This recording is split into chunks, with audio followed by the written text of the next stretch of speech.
ವಾರ ಬರ್ತಾ ಇದ್ದಾರೆ. ಒಂದು ಎಕ್ಸ್ಪ್ರೆಸ್ ಹೈವೇ ಮಾಡಿದ್ರು ಮೈಸೂರು ಟು ಮಂಡ್ಯ ಬೆಂಗಳೂರು, ಅದು ಇನ್ನೂ ಪೂರ್ಣ ಆಗಿಲ್ಲ. ನಾನು ಸಹ ಮೊನ್ನೆ ಪ್ರಧಾನಮಂತ್ರಿ ಕಾರ್ಯಕ್ರಮದಾಗ ರಸ್ತೆನಲ್ಲಿ ಹೋದಾಗ ಮಧ್ಯಮಂತ್ರಿ ಇನ್ನು ಕೆಲಸ ಪೂರ್ಣ ಆಗಿಲ್ಲ. ಈಗಾಗಲೇ ಟೋಲ್ ಕಲೆಕ್ಟ್ ಮಾಡಕ್ಕೆ ಶುರು ಮಾಡಿದ್ದಾರೆ. ಅಲ್ಲಿ ಯಾರಾದರೂ ಪಾಪ ಮಂಡ್ಯ ಜನ ರೈತರು, ಅಲ್ಲಿ ಒಳ್ಳೆ ರೈತರನ್ನ ಪ್ರಗತಿಪರ ರೈತರುಗಳನ್ನ ಕರೆಸಿ ಅವ್ರನ್ನ ಸನ್ಮಾನ ಮಾಡ್ತಾರೆ ಅಂದ್ರೆ ಅವ್ರು ಯಾರು ಸಿಗ್ಲಿಲ್ಲ. ಇವರು ಒಬ್ಬ ದೊಡ್ಡ ರೋಗಿ ವೈಕ್ಟರ್ ರವಿ ಅಂತ ಹೇಳಿ ಅವನ್ನ ನಿಲ್ಲಿಸಿ ಪ್ರಧಾನಮಂತ್ರಿಗೆ ಸ್ವಾಗತ, ಪ್ರಧಾನಮಂತ್ರಿ ನಮಸ್ಕಾರ ಮಾಡೋದು ನೋಡಿದಾಗ ಅಯ್ಯೋ ನೀನೇನಪ್ಪ ನಮ್ಮ ಎಲ್ಲ ನೀನೇ ನೋಡ್ಕೊಳ್ಬೇಕಪ್ಪ ಪ್ರಧಾನಮಂತ್ರಿ ರೌಡಿ ದೇಶದಲ್ಲಿ ಪ್ರಧಾನಮಂತ್ರಿ ಒಂದು ರೌಡಿ ಮುಂದೆ ಕೈ ಕಟ್ಕೊಂಡು ನಿಂತಿರೋದು ನಾವು ಯಾರೂ ಸಹ ನೋಡಿರ್ಲಿಲ್ಲ. ಒಬ್ಬ ರೌಡಿಗೆ ಭಯ ಬೀಳೋರು ನೀನು ಪಾಕಿಸ್ತಾನ ಚೈನಾ ಬಗ್ಗೆ ಏನ್ ಮಾಡ್ತಾನೆ ಅನ್ನೋ ನೀವು ಯೋಚನೆ ಮಾಡಿ. ಆದ್ರೆ ಈಗಾಗಲೇ ಹೇಳ್ಬಿಟ್ಟಿದ್ದಾರೆ, ಭಾರತೀಯ ಜನತಾ ಪಾರ್ಟಿ ಮಂತ್ರಿಗಳು ಹೇಳ್ಬಿಟ್ಟಿದ್ದಾರೆ, ಚೈನಾ ದೇಶದವರು ಆರ್ಥಿಕವಾಗಿ ಪ್ರಾಬ್ಲಮ್ ಆಗಿದ್ದಾರೆ, ನಾವು ಅವ್ರ ಎದುರಿಸಕ್ಕೆ ಆಗೋದಿಲ್ಲ ಅಂತ.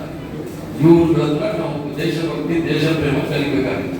ಆದ್ರಿಂದ ದಯವಿಟ್ಟು ನೀವು ಈ ಬಾರಿ ಚುನಾವಣೆಯಲ್ಲಿ ಮತ ಚಲಾವಣೆ ಮಾಡುವಾಗ ಬಹಳಷ್ಟು ಆಳವಾಗಿ ಯೋಚನೆ ಮಾಡಿ. ಪ್ರಜಾಪ್ರಭುತ್ವದ ವ್ಯವಸ್ಥೆ ಇದ್ರೆ, ಮೊದಲು ಪ್ರಜಾಪ್ರಭುತ್ವದ ವ್ಯವಸ್ಥೆ ಇರಲಿಲ್ಲ, ರಾಜಪ್ರಭುತ್ವ ಇದ್ದಿತ್ತು. ರಾಜಪ್ರಭುತ್ವದಲ್ಲಿ ಮಹಾರಾಣಿಯ ಹೊಟ್ಟೆನಲ್ಲಿ ಯಾರು ಹುಡ್ತಾನೆ ಅವನೇ ರಾಜ. ಪ್ರಜಾಪ್ರಭುತ್ವದಲ್ಲಿ ಒಬ್ಬ ಕಡು ಬಡವನು ಸಹ ಪ್ರಧಾನಮಂತ್ರಿ ಆಗ್ಬೋದು, ರಾಷ್ಟ್ರಪತಿ ಆಗ್ಬೋದು, ಮುಖ್ಯಮಂತ್ರಿ ಆಗ್ಬೋದು, ಮಂತ್ರಿ ಆಗ್ಬೋದು. ಈ ಒಂದು ಪ್ರಜಾಪ್ರಭುತ್ವದ ವ್ಯವಸ್ಥೆಯನ್ನು ಬುಡಮೇಲು ಮಾಡಿಕೊಂಡಿರ್ತಕ್ಕಂಥ ಭಾರತೀಯ ಜನತಾ ಪಾರ್ಟಿಗೆ ಕಲಿಸಬೇಕು. ಬಹಳಷ್ಟು ಹಿಂದುತ್ವದ ಬಗ್ಗೆ ಮಾತಾಡ್ತಾರೆ. ಶೆಟ್ಟಿ ಅಕ್ಕ ಹೇಳ್ತಾರೆ, ಹೇಳ್ಕೊಂಡಿದ್ದೆ ಹಿಂದುತ್ವ ಅಂದ್ರೆ ಏನು? RSS ಮುಖ್ಯಸ್ಥ ಮೋಹನ್ ಭಾಗವತ್ ಅವರು ಹೇಳಿದ್ದಾರೆ, ಹೆಣ್ಣು ಮಕ್ಕಳ ಕೆಲಸ ಮನೆಯಲ್ಲಿ ಅಡಿಗೆ ಮಾಡೋದು. ನೀವು ಅಡಿಗೆ ಮನೆಯಲ್ಲಿ ನೀವು ಹೊರಗಡೆ ಟಿಕೆಟ್ ಕೇಳಂಗಿಲ್ಲ.